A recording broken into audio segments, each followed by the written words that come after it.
overcrowded pageant of history, from the dawn of civilization to the present day, the roles played by woman have been undeniably important. Long regarded as the weaker sex, woman has many times proved herself a worthy champion of the cause, for which man has fought and died.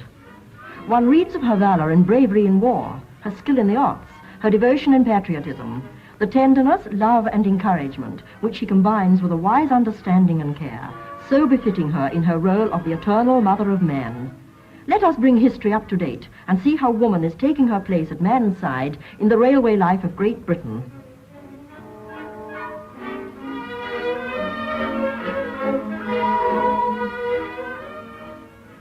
Here we are back in the good old days, when woman was free to nurse somebody else's baby if she didn't happen to have one of her own.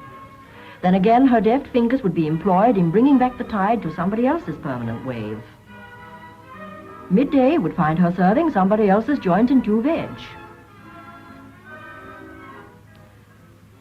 At the office, she would be writing somebody else's letters.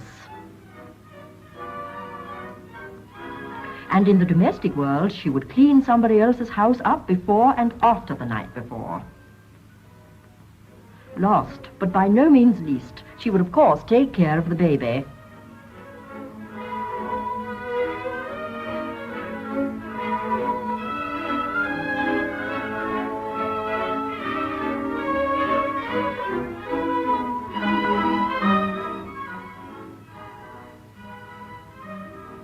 Two long years of war and worry already gone, and at last woman finds it is her turn to be conscripted to the forces in the factories.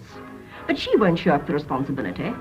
Her mother did the same job with honor in the last war.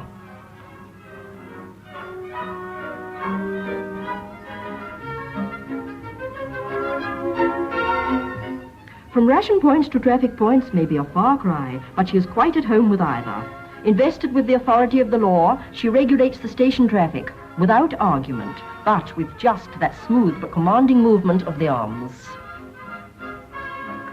Already we know how well the hand which once rocked a cradle can handle a 100-weight barrow. That hand can label and load your goods like an old hand, and if, maybe, you think Blondie looks a little too exotic to be a porter, you must believe us when we say that she is no dressmaker's model disguised in the company's uniform, but a real woman doing a real man's job. One naturally expects that the girls who are taking such a big part in the war effort would be a success with the males. And the fact that you get your letters with a minimum of delay is another proof of woman's adaptability and worth. Sally and Irene and Mary here undertook to do the work which their men had left for the more important jobs awaiting them in the forces. The voice which once crooned a lullaby is now, with the aid of a microphone, announcing train times, destinations, and other information which the harassed wartime traveller finds so helpful. If one listens as well as looks out in the blackout, there is rarely any reason for going wrong. Fast train to Victoria calling at Preston Park, Haywards Heath, Gatwick Airport, Red Hill, East Croydon, Clapham Junction and Victoria. Hurry along please for Victoria train from platform 5. Time was when booking clerks were just voices behind windows, voices which demanded so much for our cheap day returns, or whatever it was. Again, many of the owners of the voices have relinquished their positions to women, who demand just so much for our tickets with the best of them. You men may say, pity the date's only on the ticket.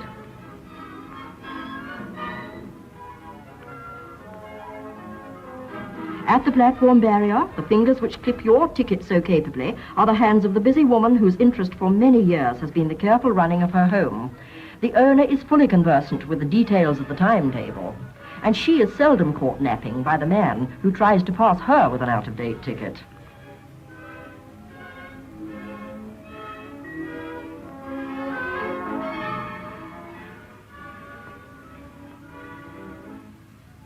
It is evident that the Amazon traditions did not die with the Greeks. At the depot, that tradition is still manifest in these hardy specimens, who are doing sterling work, handling heavy traffic, which must be checked, forwarded and delivered, even though the shortage of manpower is so acute.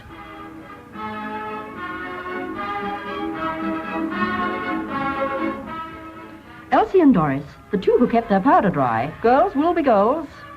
And girls will be boys too, van boys. Some of us have seen them minding the wagon, which to many may seem a little vague in its purpose. Officially, they are enrolled as vanguards, which means that on open delivery trucks, they see that nothing falls off and remains unreclaimed, and that no villain attempts to pilfer goods unknown to the driver. And now we come to the women who are doing such a grand job in the workshop. Mary and Joan know that electric welding is no pastime for nitwits, nor is it a Brock's benefit for half-hearted amateurs. Eve's husband mostly complains about drilling in his army life, but Eve does her drilling too. Yvonne here likes her responsible job of sharpening the saws, which had become dulled in weeks of use on the factory front.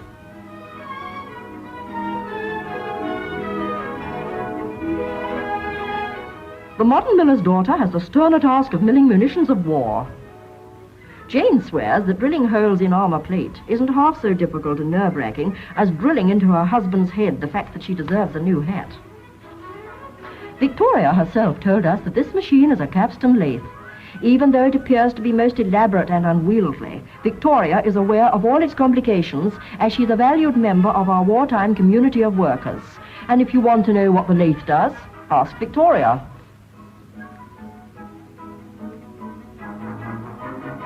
Jupiter and his thunderbolts had nothing on our little Margaret here.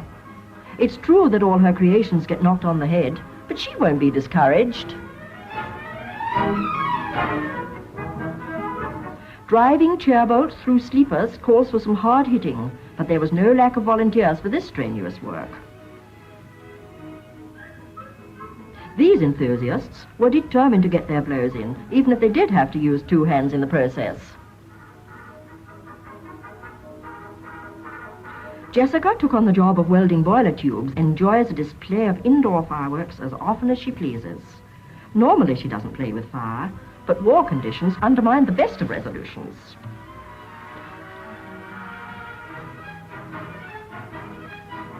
Were Longfellow alive today, he would seriously have to readjust his ideas on the blacksmiths we could show him. I mean to say, of this one's hands large and sinewy, what an unpoetical suggestion.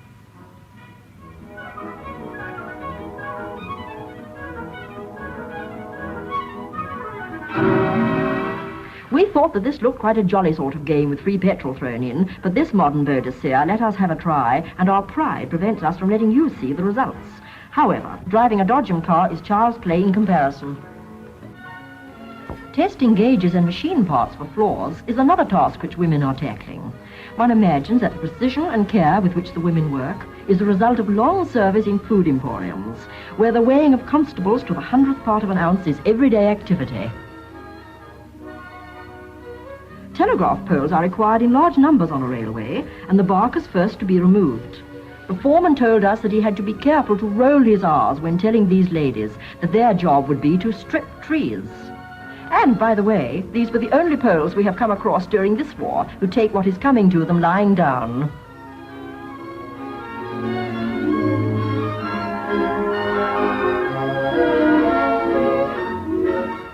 At a time when we must all pull together, it is paradoxical to find that the most efficient way to do so is to pull in opposite directions in some cases.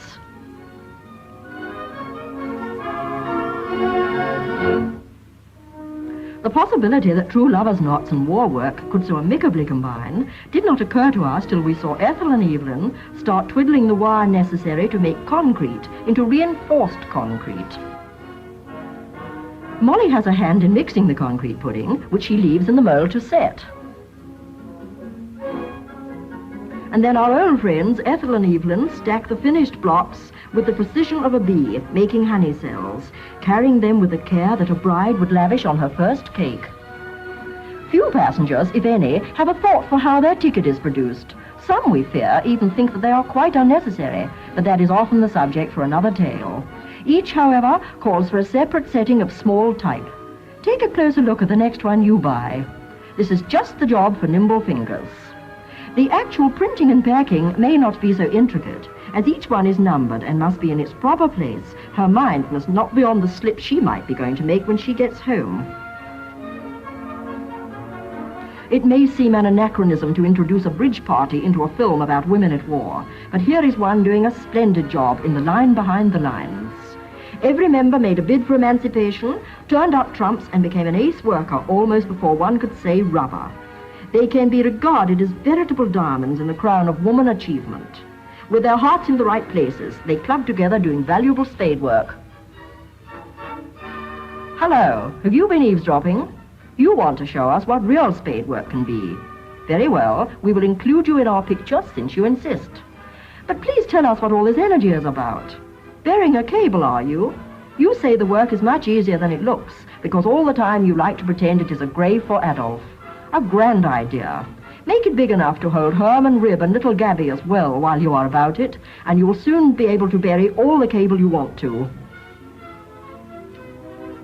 When she applied for a job, somebody told her there was one which she could have, which was certain to give her an opportunity to rise to quite a height. When she first made her way up to the controls of this crane, she thought that that person was certainly right in a way, and was inclined to be cross about it.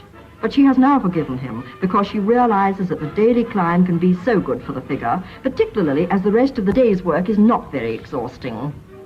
Mentally, however, she must admit that it calls for concentration, and we are impressed with the skill with which she directs this giraffe-like monster to putting everything exactly where it is wanted.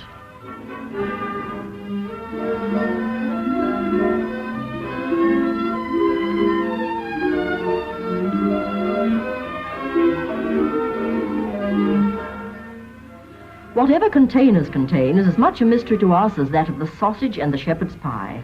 Enough to say that handling such traffic is another man-sized job which woman has tackled with excellent results. Viewed from all angles, containers are no lightweights to be dismissed from our due consideration, particularly when one remembers that they are a means of linking broken homes. Once more, woman has come to the rescue, doing vital work to keep alive the Englishman's regard for his household goods, his especial castle, to which we hope and trust he may soon safely return.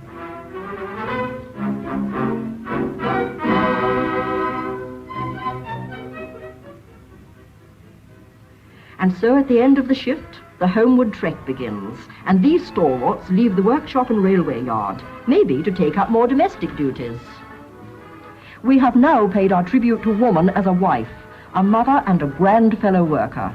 To her task of looking after the home fires, she has added the tending of the fires of industry. To her care for home and the baby, she has added the cares of the railway station, the goods yard, and the factory. She takes no merit to herself, but is just doing her bit and helping to keep the wheels running until the men return. As the tide of war has claimed more and more men for sterner duties, woman has come forward to fill the gaps.